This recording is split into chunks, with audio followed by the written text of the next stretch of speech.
Currently at 30 years old, I received a call from the bank a few months ago to confirm a $150,000 loan application. However, I hadn't applied for any loan, and I had no knowledge of it whatsoever. Later, I discovered that my parents had taken out a large loan in my name to fund my sister Olivia's dream wedding. Olivia was pampered from a young age, and I was never particularly close to her. While my parents may bear some responsibility, Olivia is 25 years old and should have had enough time to reconsider her actions. Even during family gatherings, we rarely see each other. The moment that shocked me was learning that my parents, whom I had barely spoken to for a long time, had taken out a substantial loan without consulting me and had even signed me up as the co-signer. I believe Olivia has been with her fiancé, John, for about a year. They got engaged a few months ago, yet I wasn't even invited to the wedding, which was the purpose of the loan. I had expected not to be invited, so I wasn't particularly bothered by it, and my parents never mentioned it, so I didn't think it was an issue. After receiving the call from the bank, I quickly phoned my parents. At first, I thought it was some mistake, but my parents immediately admitted the truth, even going as far as defending Olivia, saying, "As her sister, it's only natural to support her wedding, even if it means signing under your own name." Apparently, Olivia had discussed her need for money for the wedding with my parents, and they couldn't bring themselves to refuse her. Surprisingly, both Olivia and John are employed and should have sufficient income. Nevertheless, they claimed they couldn't cover the wedding expenses on their own funds and pleaded with my parents. Had it not been for Olivia's plan for an extravagant wedding, they could have managed without relying on our parents' assets. They even consulted John's parents, but they refused to pay and set firm limits. So why didn't my parents respond in the same way? To make matters worse, my parents anticipated that I would not agree to the loan, and they even forged my signature. They decided that confirming with me would be too much of a hassle, choosing instead not to contact me at all. When I learned this fact, I couldn't contain my anger toward my parents, but the loan had already been approved, and it was too late for me to do anything. Determined to somehow resolve this situation, I decided to take my parents to court. My father kept repeating, "It's only natural for you to help your sister as a family." Furthermore, he tried to dissuade me by saying, "If you file a lawsuit, you'll only hurt the family using my sister's involvement as a reason."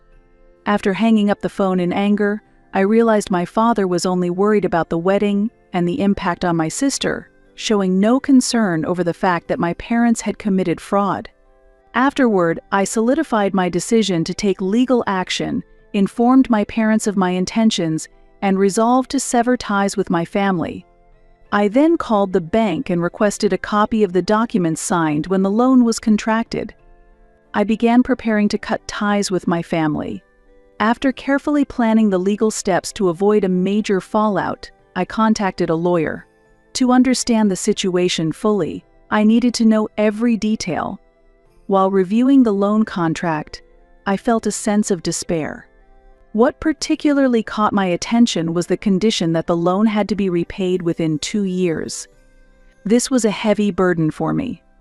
My parents knew that I was planning to start my own business in the near future. Despite having spent months securing funding and seeking investors, my parents had shown no regard for my plans. They should have known I intended to quit my job soon, meaning I wouldn't have a stable income for a while. Yet now, I'm in a situation where a single late payment would trigger the obligation to repay the $150,000 loan. It seemed my parents hadn't really considered just how heavy a burden this would be. Thinking my future and personal plans were irrelevant, I logged into Facebook and searched for my sister's fiancé, John. At that moment, I felt something shift within me. If they had dragged me into this situation, I felt I needed to let everyone know the truth. I detailed how my parents had taken out a loan in my name, forged my signature, and drafted all the paperwork without my consent. I advised John to break off the engagement immediately and reconsider marrying into a family capable of such actions. Additionally, I sent the same message to my sister's friends, relatives, and my parents. I felt they all deserved to know the truth. Yet, deep down, I wondered if I had gone a bit too far. I also wanted to confirm if my sister herself knew about the situation. She was always close to our parents, so it was hard to imagine they would do something like this without her knowledge. The response was immediate. My parents were furious. They desperately begged me to retract my statements and repeatedly reached out to my sister. It turned out my sister was unaware of the loan or the fact that I was made the co-signer. Upon learning the truth, she was not only upset about being lied to but also angry that she would now have to cover the wedding expenses herself. And she was livid with our parents. As usual, my mother became emotional, loudly blaming me for destroying everything and insisting I had no right to interfere. My parents condemned me for telling John and his family the truth, but I paid them no mind. Looking back now, I wonder if there was ever truly a need to support my sister to such an extent. My parents intended to deceive me to give her the money, but then I heard from my sister, who had learned the whole story. She said, "I wasn't told about the loan, but you should have discussed it with our family before telling John and his family." My sister accused me of ruining her marriage and wedding plans. She's not entirely wrong. I admit I should have discussed the issue with the family first, but did she truly know nothing about it? I began to feel uneasy, wondering if I had gone too far. By exposing the truth, had I really done the right thing? Since I had dragged John's family into the situation and created chaos, I decided to take responsibility and resolve it once everything was settled. However, I remained firm in my decision to pursue legal action.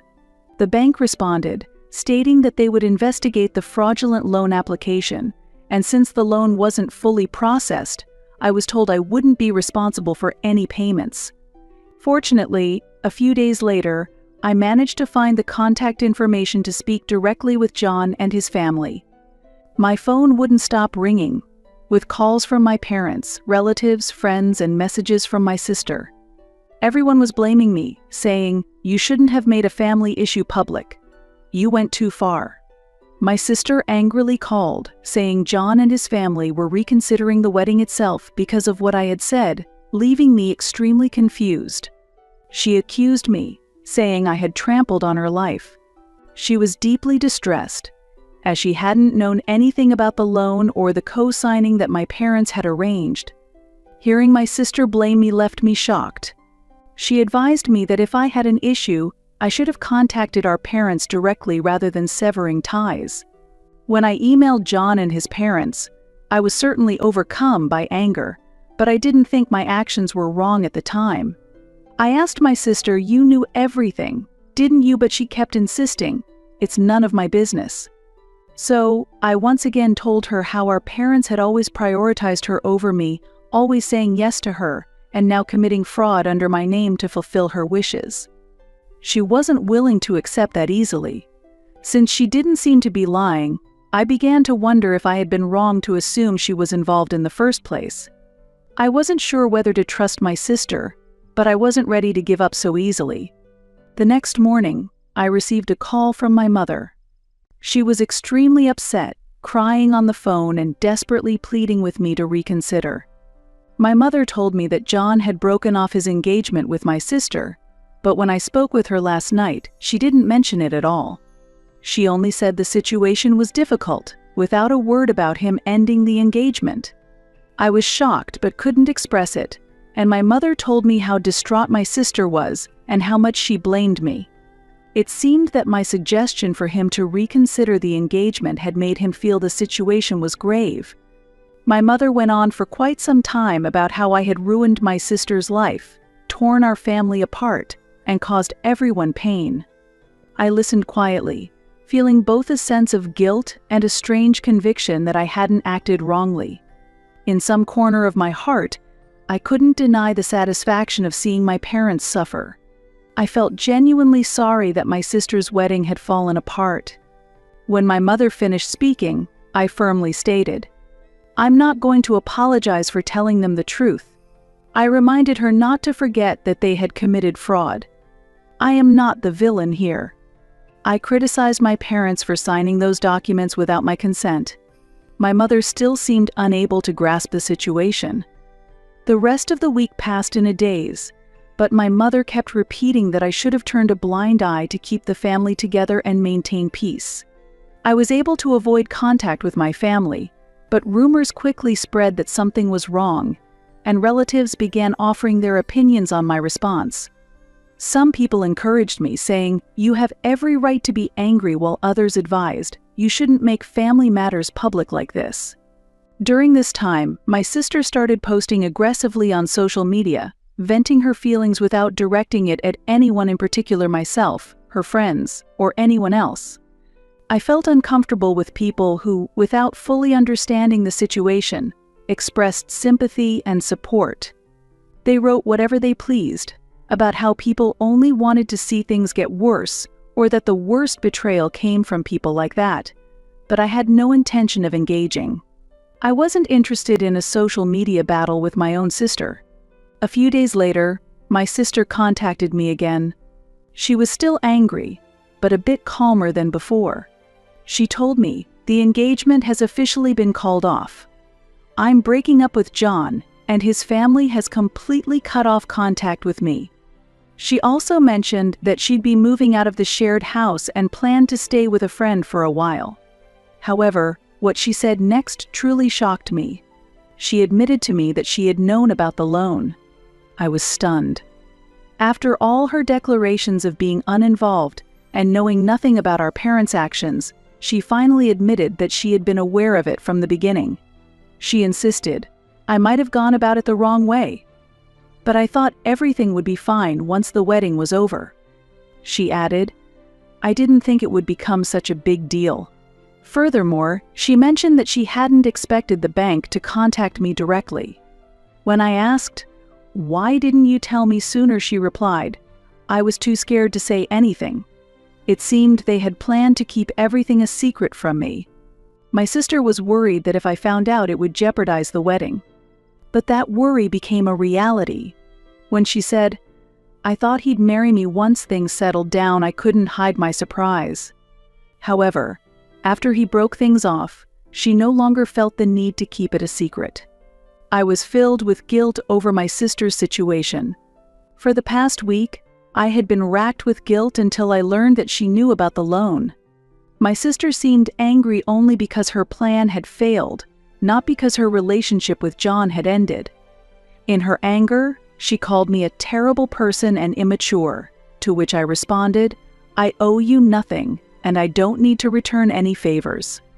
At that moment, I realized just how damaged our family relationships were, and I was certain there was no going back. After talking with her, I felt a lightness I hadn't experienced in years. My family had never truly cared about me. I no longer needed to worry about people who were indifferent toward me. However, that conversation did nothing to lessen the fallout. Though I hadn't been in touch with my parents for some time, they persistently reached out to me over the following weeks.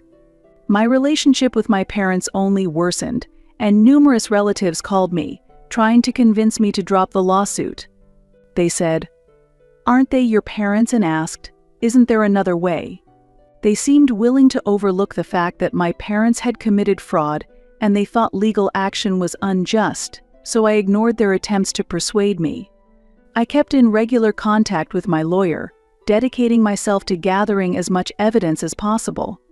The more I learned about my parents' actions, the angrier I became.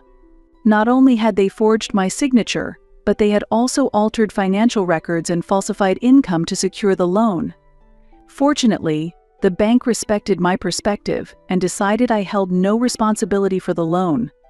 Furthermore, my parents found themselves in serious legal trouble, and the family conflict intensified even more. My sister started living with friends, moving out of her apartment completely to start a new life. She blamed me for her breakup with John, and she was also angry at our parents for creating this situation. One day, I received an email from my aunt Emily. She had remained consistently silent on the matter, one of the few who held a neutral stance. I hadn't planned on involving her, but she suggested we talk over coffee. Since Emily wasn't the type to stir up conflict or take sides, I decided to accept her invitation. When we met, she asked about my current situation. Talking with someone who wasn't trying to control me felt comforting, and I was relieved by her concern. After we chatted about recent events for a while, she casually brought up my parents. "Your parents seem very shaken right now," she said, stirring her coffee gently. "They're quite worried about what might happen if this goes to court. But they should have considered that before committing fraud. I suppose they didn't expect you to take things this far," Emily said with a nod. I knew I wanted to avoid being trampled by them again. "I understand how you feel, but what do you really want?" she asked. "Do you want a sincere apology? Or do you want your parents to pay for what they've done?" Her question took me by surprise. "I just wanted to understand your ultimate goal," she said. I realized that I hadn't considered things from that perspective before. Part of me wanted to be completely free of this situation, while another part felt my parents should face the consequences of their actions. "Maybe I just want them to understand that they can't take me lightly ever again," I replied slowly. I wanted to end this, but I hadn't figured out how. My parents have always been lenient with my sister, no matter the situation, and this time it went even further. I can't simply overlook that. Emily nodded slightly. "I completely understand that feeling. But that's not how it looks to your parents. To them, they see you as the source of all the issues." Her words were painful, but I appreciated her honesty. I had sensed that this was how my parents thought too. As she said, they would never admit their mistakes. She hugged me and encouraged me, saying, "Stay strong." Though my parents had always seen me as the family troublemaker, I felt they were the ones who had fractured our family relationships. "This isn't a big deal. You're not in the wrong as a person," she continued. "Even if your parents won't admit their faults, your actions are more sincere than anything they've done to you." After our conversation, I found myself reflecting on what I truly wanted, even though I knew it might place more strain on the family. I began to consider whether to take this to court, or if there might be another way to resolve things. A few days later, my lawyer called to inform me that my parents' attorney had proposed an out-of-court settlement. I felt some anxiety, considering the legal implications. My parents indicated that they were willing to pay a substantial amount of compensation if I agreed to drop the lawsuit. I felt a desire to move forward, but while I was tempted by their offer, I wasn't sure if I should forgive them so easily. The proposed settlement amount was more than sufficient, as it allowed me to avoid a full-blown legal battle while securing a form of financial justice for their actions. So with my lawyer, I carefully reviewed the details. The settlement was enough to relieve my financial worries, giving me the freedom to focus on my business without the economic stress that had burdened me for so long. Yet, in the back of my mind, I couldn't shake the doubt that this might make them believe I had forgiven them. Still, this settlement felt like a kind of victory. In the end, I decided to accept the offer, agreeing to drop the lawsuit, and my parents agreed to pay the compensation. With this, my issues were resolved, but my parents would still face charges from the bank for fraud.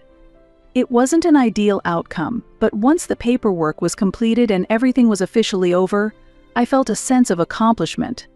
Having signed everything and closed the lawsuit, I no longer needed to worry about it. However, this decision had definitively altered my relationship with my sister and parents. The family tradition of spending holidays together was gone, and after this resolution, we would no longer gather as a family. While I thought I'd feel relieved, we had now become little more than strangers, bound only by blood and shared memories. My decision ended the legal issues, and the settlement allowed me to start my new business on a positive note, but it was difficult to let go completely. Even weeks after the settlement, the events lingered in my mind, and I had to accept that my relationship with my family would never be the same. They were still alive, yet I felt as though I had lost my sister and parents forever. However, I had no desire to reach out, and I knew they would never contact me either.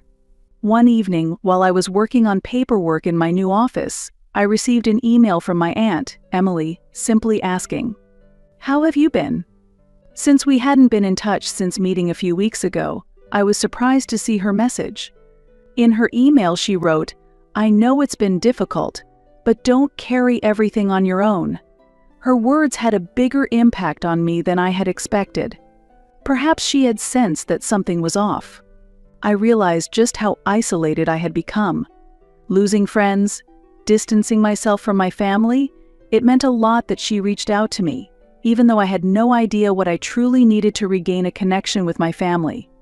I resolved to stop carrying the burden alone. A few days later, we met again at the same cafe, and when I felt more settled, she looked at me with gentle eyes. "Family isn't always just about blood ties," she said. I was thinking about the settlement, feeling conflicted about accepting the money.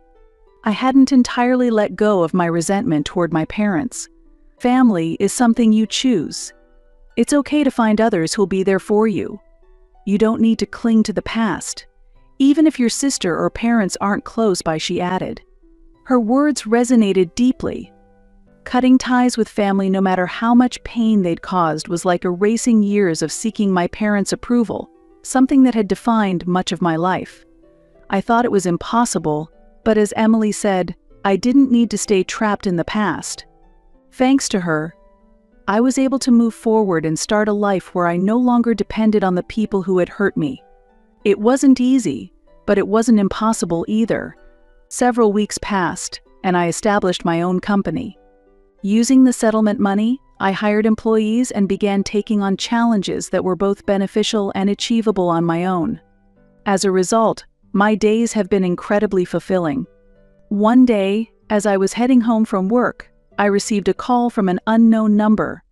Work had become my new source of passion, and for the first time in a while, I felt hopeful about the future. But the past appeared before me in an unexpected way. Something seemed intent on keeping me from leaving the past behind, yet I tried to ignore it. The caller was my sister, and she said, "I want to talk with you one more time." I hadn't been in contact with her since her engagement was broken off, so hearing her voice left me feeling unsettled. Unlike before, she spoke in a very calm tone. "I just found out that our parents are selling the house," she continued. "I thought you should know what's happened, too." Her voice sounded a bit somber. "You probably don't want to hear this from me, but our parents are in debt and have run out of money." Her words left me speechless, and I didn't know how to respond. They lost everything because of what happened with you. But I realized that this is the result of their own actions, and I felt a little bit of guilt. She whispered, "Our parents brought this upon themselves with their fraud. I don't feel responsible for their financial ruin, but I don't know what to do either." I couldn't fully understand what my sister expected from me. She had been living with a friend, but that situation seemed to have soured as well. Was she seeking my sympathy, or perhaps my support? Finally, I managed to reply in a calm tone. "I know this is a very tough situation. I don't know if there's anything I can do, but our parents' choices led to this outcome. They misled other people." "What did our parents want?" she immediately asked in response. I wasn't trying to start an argument. I didn't think our parents were entirely without responsibility. I was surprised by her sensitivity to others' emotions and situations. But I knew where I needed to go. I had rarely seen my sister so unsettled. The sister who had always been spoiled, raised with a strong sense of entitlement, suddenly sounded anxious and confused. "You need to realize it yourself. Try to approach it as kindly as you can," I said. For years, I had tried talking with our parents, only to reach the conclusion that I had to walk my own path. "Maybe it's time for you to walk your own path, too." After a long silence on the other end of the line, she replied, "Yes, maybe it is." After that, we barely spoke before ending the call.